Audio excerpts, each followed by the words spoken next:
నమస్తే, welcome to prime 9. ఒక సాధారణ హెడ్ కానిస్టేబుల్ ఇంట మురికివాడల గల్లీలో పెరిగిన ఆ కుర్రాడు సరిగ్గా 19 ఏళ్ల వయసు వచ్చేసరికి ముంబై నేర సామ్రాజ్యానికి డాన్ గా ఎలా మారాడు? బాంబేను శాసించిన హాజీ మస్తాన్, కరీంలాలా వంటి దిగ్గజాల మధ్య ఈ కుర్రాడు వేసిన అడుగులు నగర చరిత్రను ఎలా మార్చేశాయి? 1993 పేలుళ్లతో దేశాన్ని వణికించిన most wanted don Dawood Ibrahim అసలు సిసలు కథ ఏంటి? అండర్ వరల్డ్ చీకటి సామ్రాజ్యానికి సంబంధించిన విస్మయపరిచే నిజాలు మన ప్రైమ్ 9 ప్రత్యేక కథనంలో చూద్దాం.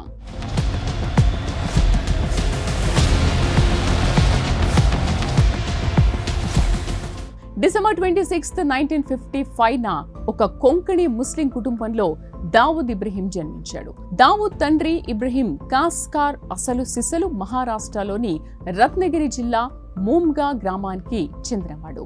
ఇబ్రహీం కాస్కార్ సోదరులు రత్నగిరిలోని ఖేడ్ ప్రాంతంలో నివసించేవారు. ఇబ్రహీం తండ్రి దావుద్ తాత హసన్ కాస్కార్ ముంబైలోని డాంగ్రీలో ఒక సెలూన్ నడిపేవారు. అందువల్ల ఇబ్రహీం కూడా బాంబేలోని డాంగ్రీ టేమ్కర్ మొహల్లాలో సొంత ఇల్లు నిర్మించుకున్నాడు. అక్కడ చిన్న నివాసంలో భార్య అమీనా, 2 ఏళ్ల కొడుకు సాబిర్తో జీవించేవాడు. సరిగ్గా అదే ఇంట్లో underworld don Dawood Ibrahim భూమి మీదకొచ్చాడు. 1993 బాంబే పేలుళ్ల సూత్రధారి అయిన దావుద్ మొదట్లో ఒక సాధారణ కుటుంబ నేపథ్యం నుంచి వచ్చాడు. కోర్టుల చుట్టూ తిరగడం తనకిష్టం లేదని, తన సొంత న్యాయ వ్యవస్థ తన వద్దే ఉంటుందని అతను నమ్మేవాడు. ఎవరికీ అన్యాయం చేయనని, తన జోలికొస్తే అస్సలు ఊరుకోనని ఎప్పుడూ చెప్పేవాడు. దావుద్ తండ్రి ఇబ్రహీం కాస్కార్ ముంబై పోలీస్ శాఖలో హెడ్ కానిస్టేబుల్ గా విధులు నిర్వర్తించాడు. పోలీస్ డిపార్ట్మెంట్లో ఉన్నప్పటికీ ఆ కాలపు ప్రముఖ డాన్ కరీంలాలాతో ఆయనకు మంచి పరిచయాలు ఉండేవి. దావుద్ తండ్రికి కరీంలాలాకు మధ్య బలమైన స్నేహబంధం వెల్లివిరిసింది. ఆ కారణంగానే దావుద్ సైతం కరీంలాలాను ఎంతో గౌరవిస్తూ ఉండేవాడు. దావుద్ జన్మించినప్పుడు ఆ సంతోషాన్ని పురస్కరించుకుని కరీంలాలా స్వయంగా విందు ఏర్పాటు చేశాడు. అండర్ వరల్డ్ డాన్ గా మారిన దావుద్ ప్రయాణాన్ని కేవలం పుట్టిన తర్వాత జరిగిన పరిణామాలతో అంచనా వేయలేం. అసలైన కథలన్నీ దావుద్ జనానికి ముందే ముంబై నగరంలో వేళ్లొనుకున్నాయి. 5 దశాబ్దాలు వచ్చేసరికి బాంబే భారతదేశ ఆర్థిక రాజధానిగా వేగంగా ఎదిగింది. ఉత్తరప్రదేశ్, మధ్యప్రదేశ్ తదితర రాష్ట్రాల నుంచి ఉపాధి వెతుక్కుంటూ ఎంతో మంది ముంబైకి చేరుకున్నారు. దాంతో నగరంలో ఉత్తరాది ప్రజల జనాభా అనూహ్యంగా విపరీతంగా పెరిగిపోయింది. అలహాబాద్, కాన్పూర్, రాంపూర్, జౌన్పూర్ ప్రాంతాల ప్రజలు ఎక్కువగా వచ్చి తమకంటూ ప్రత్యేక బస్తీలను ఏర్పరచుకున్నారు. ఇక నగరానికి వలస వచ్చిన ప్రతి ఒక్కరికి తక్షణమే జీవనాధారం దొరకడం కష్టతరంగా మారింది. దాంతో ఆ యువతలో చాలా మంది సులభంగా నేర ప్రపంచం వైపు ఆకర్షితులయ్యారు. అలా ఉత్తరాది నుంచి వచ్చిన యువకులలో నన్నే ఖాన్ ఒకడు కాగా, అతను అలహాబాద్ నుంచి ముంబైకి చేరుకున్నాడు. రోడ్డుపై నడిచే అమాయక ప్రజలను కత్తి చూపించి భయపెట్టి విచక్షణారహితంగా దోచుకోవడం అలవాటు చేసుకున్నాడు. భాయ్ఖలా పోలీస్ స్టేషన్ రికార్డుల ప్రకారం నన్నే ఖాన్ సౌత్ బాంబే ప్రాంతానికి తొలి హిస్టరీ షీటర్ గా నిలిచాడు. క్రమేణా అలహాబాద్ నుంచి వచ్చిన ఇతర యువకులు సైతం నన్నే ఖాన్ గ్యాంగ్ లో చురుగ్గా చేరడం ప్రారంభించారు. కాలక్రమేణా ఈ ముఠా అలహాబాదీ గ్యాంగ్ గా నగరంలో విపరీతమైన పేరు ప్రఖ్యాతులు సంపాదించుకుంది. 40 ఏళ్ల స్వాతంత్రానంతర కాలంలో జానీ గ్యాంగ్, నన్నే ఖాన్, అలహాబాద్ గ్యాంగ్ మధ్య తీవ్ర ఘర్షణలు చెలరేగాయి. క్రమక్రమంగా భాయ్ఖలా ప్రాంతం ముంబై నేర కార్యకలాపాలకు ప్రధాన కేంద్ర బిందువుగా మారిపోయింది. అలహాబాద్ గ్యాంగ్తో పాటు రాంపురి, కాన్పూరి జానీ ముఠాలు సైతం శక్తివంతంగా ఎదుగుతూ వచ్చాయి. ఇలాంటి పరిణామాల నేపథ్యంలో ముంబై గడ్డపై ఒక్కదాని తర్వాత మరొకటిగా ప్రమాదకరమైన నేర సామ్రాజ్యాలు పుట్టుకొచ్చాయి.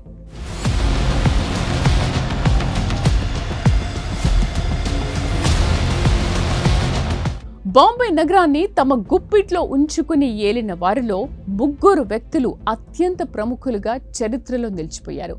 మొదటి వ్యక్తి హాజీ మస్తాన్ కాగా, రెండో వ్యక్తి వరదరాజన్ ముదలియార్ అనగా వర్దాభాయ్ కావడం విశేషం. మూడో శక్తివంతమైన డాన్ గా కరీంలాలా పఠాన్ దక్షిణ ముంబై అంతటా తన పేరు మారుమోగేలా చేశాడు. హాజీ మస్తాన్ అసలు పేరు మస్తాన్ హైదర్ మిర్జా కాగా, అతను తమిళనాడులోని పన్నం గ్రామంలో జన్మించాడు. తొలినాళ్లలో తన తండ్రి వద్ద మెకానిక్గా పనిచేసిన మస్తాన్ ఆ తర్వాత బాంబే డాక్ యార్డ్లో కూలీగా మారాడు. నౌకాశ్రయానికి దిగుమతయ్యే సరుకులపై పడే కస్టమ్స్ సుంకాన్ని గమనించాడు. ఈ పన్ను చెల్లించకుండా వ్యాపారం చేస్తే భారీ లాభాలు గడించవచ్చని ఆలోచించాడు. అలా అక్రమ రవాణా మార్గాన్ని ఎంచుకుని హాజీ మస్తాన్ ఒక పెద్ద స్థాయికి ఎదిగిపోయాడు. అయితే తన అక్రమ వ్యాపారాలను నిర్భయంగా నడపడానికి బలమైన రౌడీ బలం కూడా అవసరమైంది. సరిగ్గా అదే సమయంలో అతని దృష్టి వరదరాజన్ అనే మరో డాన్ వైపుకు మళ్లింది.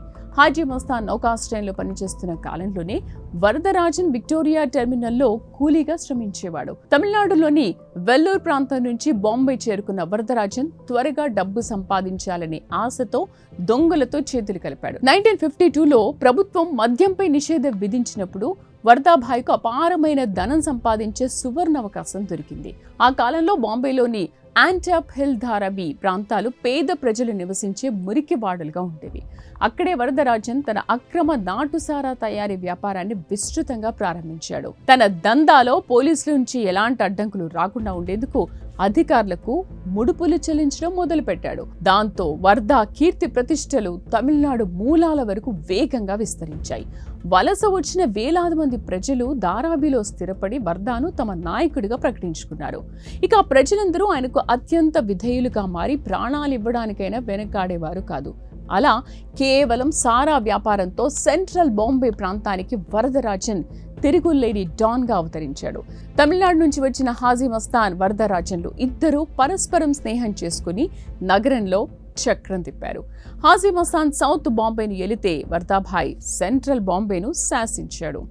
ఈ ముఠాల జాబితాలో అబ్దుల్ కరీం ఖాన్, కరీంలాలా చేరడంతో బాంబే సమీకరణాలు పూర్తిగా మారిపోయాయి. కరీంలాలా ఏ వయసులో పెషావర్ నుంచి బాంబే వచ్చాడన్న స్పష్టత ఎవ్వరికీ లేదు. సౌత్ బాంబేలోని బైడా గల్లీలో అద్దె ఇంట్లో నివసిస్తూ అతను జూదమాడే అడ్డాలను విజయవంతంగా ఏర్పాటు చేశాడు. జూదంలో డబ్బులు అవసరమైన వారికి అధిక వడ్డీకి అప్పులిచ్చే పద్ధతిని ప్రవేశపెట్టాడు. ప్రతి నెల 10వ తేదీన వడ్డీ వసూలు చేయాలనే కఠిన నిబంధన పెట్టడంతో అతని గల్లా పెట్టి డబ్బులతో నిండిపోయింది. ఆ వ్యాపార లాభాలతో అప్పులిచ్చే వృత్తిని తన ప్రధాన వ్యాపారంగా మార్చుకుని కరీం ఖాన్ కాస్త కరీంలాలాగా మారాడు. అలా పఠాన్ కమ్యూనిటీ ప్రజలు బాంబేలో గట్టిగా స్థిరపడి సౌత్ బాంబేలో తమ పట్టును సాధించారు. కరీంలాలా పేరు చెబితేనే ఎవ్వరికైనా వణుకు పుట్టేంతటి భయంకరమైన ప్రభావం నగరంలో ఏర్పడింది. ఇల్లు ఖాళీ చేయించాలంటే లాలాను పిలవాల్సిందేనని యజమానులు భయపెట్టే స్థాయికి పరిస్థితి చేరుకుంది. ముంబై పోలీస్ శాఖలోని పలువురు అధికారులు సైతం కరీంలాలాతో అక్రమ సంబంధాలు కొనసాగించేవారు. ఈ అపారమైన శక్తి సామర్థ్యాలను గమనించిన హాజీ మస్తాన్ కరీంలాలాతో ఒక కీలకమైన ఒప్పందం కుదుర్చుకున్నాడు.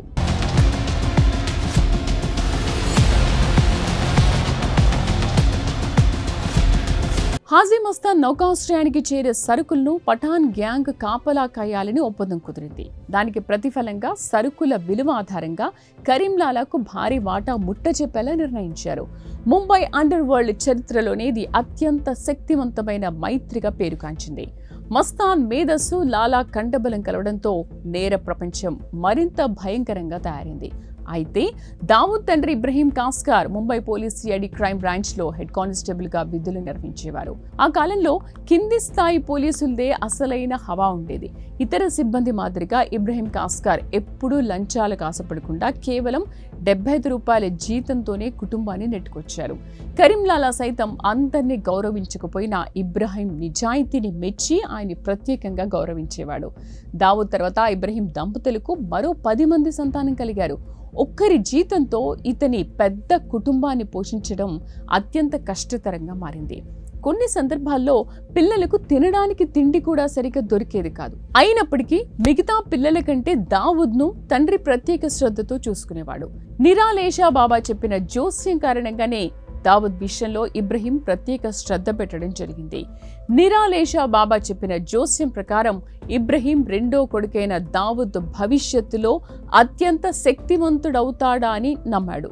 అందువల్ల మిగతా పిల్లలను సాధారణ బడులకు పంపిన దావూద్ను నాగ్పాడాలోని అహ్మద్ సెల్లార్ పాఠశాలలో చేర్పించాడు. దావూద్ 6వ తరగతి చదువుతున్న సమయంలో అనూహ్యంగా అంటే 1966లో ఇబ్రహీం కాస్కార్ పోలీస్ శాఖ నుంచి సస్పెండ్ అయ్యారు. ఒక ఉన్నత స్థాయి హత్య కేసును ఛేదించడంలో విఫలమయ్యాడనే నెపంతో ఆయనపై ఈ వేటు పడింది. తండ్రి సస్పెన్షన్తో కుటుంబ ఆర్థిక పరిస్థితి పూర్తిగా దిగజారిపోయింది. దాంతో ప్రైవేట్ పాఠశాల ఫీజులు చెల్లించలేక 10వ ఏటనే దావూద్ చదువును మధ్యలోనే ఆపాల్సి వచ్చింది. పాఠశాలకు వెళ్లాల్సిన అవసరం లేకపోవడంతో దావూద్ ఎంతో సంతోషించాడు. ఏ విధమైన ఒత్తిడి లేకుండా తన స్నేహితులతో కలిసి రోడ్ల వెంట తిరగడం అలవాటు చేసుకున్నాడు. కుటుంబం టెంకా మొహల్లాను విడిచి పెక్ మోడియా వీధిలోని ముసాఫిర్ ఖానాకు నివాసం మార్చింది. ఆ వయసులోనే డబ్బు సంపాదించాలనే తీవ్రమైన కోరికతో చిన్న చిన్న దొంగతనాలు చేయసాగాడు. చైన్ స్నాచింగ్, పాకెట్ కటింగ్ లాంటి నేరాలకు పాల్పడుతూ టీనేజ్ వయసు రాకముందే నేర ప్రపంచంలోకి ప్రవేశించాడు.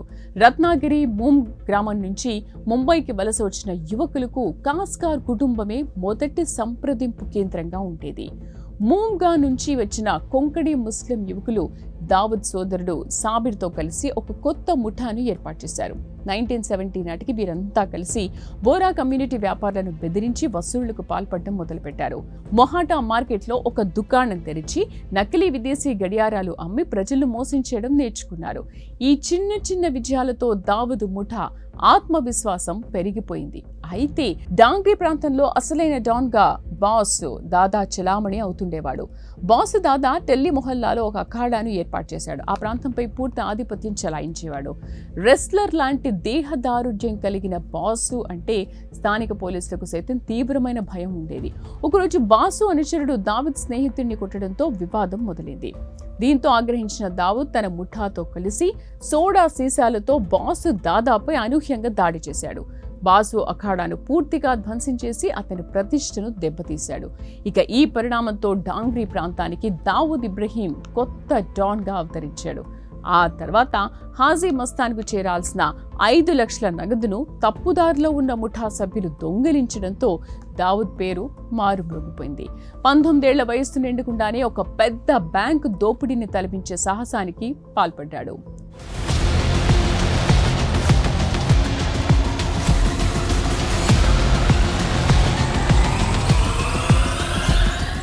ముంబై పోలీసులకు కరీంలాలా పఠాన్ ముఠా అరాచకాలు పెద్ద తలనొప్పిగా మారడంతో వారిని అణిచివేయాలని నిర్ణయించుకున్నాడు. డాంగ్రీ పోలీస్ స్టేషన్ ఇన్స్పెక్టర్ రణవీర్ సిఖా నిజాయితీ గల జర్నలిస్ట్ ఇక్బాల్ నతీక్ సలహా తీసుకున్నాడు. ఇక్బాల్ నతీక్ రత్నాగిరి ప్రాంతానికే చెందినవాడు కావడంతో దావూద్తో మంచి పరిచయం ఉండేది. పఠాన్ గ్యాంగ్ అక్రమాలను అరికట్టడానికి ఇన్స్పెక్టర్ శిఖా రహస్యంగా దావూద్ సహాయం కోరారు. అలా పోలీసులకు దావూద్ ఇబ్రహీంకు మధ్య ఒక అనధికారిక ఒప్పందం కుదిరింది. పఠాన్ ముఠా సభ్యుల కదలికపై నిఘా పెట్టి పోలీసులకు సమాచారం అందించడం దావూద్ బాధ్యతగా మారింది. ఇదే సమయంలో పఠాన్ గ్యాంగ్ సభ్యులు ఒక గెస్ట్ హౌస్లో దారుణమైన అఘాయిత్యానికి పాల్పడ్డారు. ఈ వార్తను ఇక్బాల్ నతీక్ తన పత్రికలో ధైర్యంగా ప్రచురించడంతో నిందితులు అరెస్ట్ అయ్యారు. జైలు నుంచి విడుదలైన తర్వాత కసి తీర్చుకోవడానికి పఠాన్ గ్యాంగ్ ఇక్బాల్ నతీక్ను అతి క్రూరంగా హత్య చేసింది. తన ఆప్త మిత్రుడి మరణం పోలీస్ అధికారి సిఖాకు, దావూద్కు తీవ్రమైన ఆగ్రహాన్ని తెప్పించింది. ఇక స్నేహితుడి మృతికి ప్రతీకారం తీర్చుకోవాలనే లక్ష్యంతో పోలీసుల అండదండలతో పఠాన్ ముఠాపై దావూద్ విరుచుకుపడ్డాడు. క్రమక్రమంగా పఠాన్ ముఠా బలహీనపడడంతో సౌత్ బాంబేలో దావూద్ ఇబ్రహీం ఆధిపత్యం తిరుగులేని స్థాయికి చేరుకుంది. గ్యాంగ్ల మధ్య జరిగిన ఘర్షణలు ముగించడానికి హాజీ మస్తాన్ పెద్ద మనుషుల సమక్షంలో రాజీ కుదిర్చాడు. దీంతో దావూద్ తన పూర్తి దృష్టిని బంగారం, వెండి, ఎలక్ట్రానిక్ వస్తువుల అక్రమ రవాణాపై కేంద్రీకరించాడు. బాంబే నుంచి దమన్ పోర్ట్ వరకు స్మగ్లింగ్ సామ్రాజ్యాన్ని విస్తరించి అపారమైన సంపదను కూడగట్టుకున్నాడు. నౌకాశ్రయాలతో పాటు విమానాశ్రయాల ద్వారా కూడా అక్రమ రవాణా చేయడం కూడా ప్రారంభించాడు. అయితే 1980లో విమానాశ్రయంలో అక్రమ రవాణా సరుకు పట్టుబడడంతో దావూద్ తొలిసారిగా పోలీసులకు చిక్కాడు. ప్రభుత్వ వ్యవస్థలో తన మనుషులు ఉండడంతో సాక్ష్యాలను తారుమారు చేసి విడిపించుకున్నాడు. సరిగ్గా అదే సమయంలో పఠాన్ గ్యాంగ్ దావూద్ సోదరుడు సాబిర్ను దారుణంగా కాల్చి చంపారు. జైలు నుంచి బయటకు వచ్చిన దావూద్ తన అన్న మరణానికి కారణమైన వారిపై ప్రతీకారం తీసుకునేందుకు వ్యూహాలు పన్నాడు. అప్పటికే రమా నాయక్, అరుణ్ గబ్లీ, బాబు రేసం వంటి స్థానిక గ్యాంగ్స్టర్లను తన వైపు తిప్పుకుని తన ముఠాను మరింత బలోపేతం చేసుకున్నాడు. సాబిర్ను హత్య చేసిన అమిత్ జాదాను కోర్టు హాల్లోనే మట్టుబెట్టాలని పెద్ద రాజాన్ సహాయం కోరాడు. అనుకున్న ప్రకారమే డేవిడ్ పరదేశి అనే షూటర్ కోర్టులో అమిత్ జాదాను కాల్చి చంపాడు. దీనికి ప్రతీకారంగా పఠాన్ గ్యాంగ్ నిందితులు పెద్ద రాజన్ను కూడా సరిగ్గా అదే పద్ధతిలో కోర్టు ప్రాంగణంలోనే హతమార్చారు. కరీంలాలా మేనల్లుడు సమాద్ ఖాన్ అతి క్రూరుడిగా పేరుగాంచి అందరినీ ఇబ్బంది పెట్టేవాడు. అతని అరాచకాలతో విసిగిపోయిన కరీంలాలా స్వయంగా పత్రికలో ప్రకటన ఇచ్చి సంబంధం తెంపుకున్నాడు. ఒంటరైన సమాద్ ఖాన్ చివరకు దావుద్ ఇబ్రహీంతో చేతులు కలిపాడు. కానీ కొద్ది రోజులకే దావుద్ సోదరుడు నూరాతో గొడవపడి సమాద్ అతన్ని విచక్షణారహితంగా కొట్టడంతో దావుద్ ఆగ్రహం కట్టలు తెంచుకుంది. అక్టోబర్ 4, 1984 రోజున దావుద్ అతని సోదరుడు అలీ అంతులే చోటా రాజన్ కలిసి సమాద్ ఖాన్ పై విరుచుకుపడ్డారు. సమాద్ శరీరంలోకి 19 తూటాలను దించి అతని కథను పూర్తిగా ముగించారు. ఈ హత్యతో ముంబై పోలీసులు ఉలిక్కిపడే దావుద్ ను అరెస్ట్ చేయడానికి తీవ్ర ప్రయత్నాలు చేశారు. పోలీస్ కమిషనర్ డిఎస్ సోమన్ నేతృత్వంలో ప్రత్యేక బృందం ముసాఫిర్ ఖానాలోని దావుద్ అడ్డాపై దాడి చేసింది. కానీ ముందే సమాచారం అందడంతో దావుద్ తన భార్యతో కలిసి అక్కడి నుంచి అజ్ఞాతంలోకి వెళ్లిపోయాడు. ఒక అగ్ర రాజకీయ నాయకుడి నుంచి వచ్చిన రహస్య ఫోన్ కాల్ కారణంగా దావుద్ పోలీసులకు చిక్కకుండా తండ్రిలా విదేశాలకు పారిపోగలిగాడు. బాంబే నుంచి విమానంలో ఢిల్లీకి వెళ్లి అక్కడి నుంచి నేరుగా దుబాయ్ దేశానికి సురక్షితంగా చేరుకున్నాడు. దుబాయ్ గడ్డపై నుంచి ముంబై అండర్ వరల్డ్ కార్యకలాపాలను పూర్తిగా తన గుప్పెట్లోకి తీసుకుని శాసించడం ప్రారంభించాడు.